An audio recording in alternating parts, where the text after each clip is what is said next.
یاد رکھو دشمنوں، جو بھی ہمارے نبی پاک کی شان میں گستاخی کرے گا وہ دشمن دنیا کے کسی بھی ملک میں ہو مسلمانوں کے ہاتھوں مرے گا۔ یاد رکھو دشمنوں، جو بھی ہمارے نبی پاک کی شان میں گستاخی کرے گا وہ دشمن۔ حضور کی خدمت میں ایک جنازہ لایا گیا تو مسجد نبی سے باہر ہی جنازے لائے جاتے تھے اور حضور سے عرض کیا جاتا حضور جنازہ پڑھا دیں، تو حضور علیہ السلام تشریف لے جاتے اور جنازہ پڑھا دیتے۔ لیکن ایک جنازہ لایا گیا تو حضور علیہ السلام نے جنازہ پڑھانے سے انکار کر دیا، تو صحابہ کو بڑی حیرت ہوئی۔ صحابہ نے عرض کی یا رسول اللہ، کبھی ہم نے ایسا دیکھا نہیں ہے کہ جنازہ لایا گیا ہو اور آپ نے انکار کر دیا ہو۔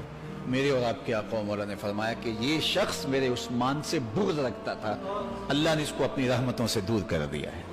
تو حضور نے اس کا جنازہ نہیں پڑھایا جو عثمان سے بغض رکھتا ہے۔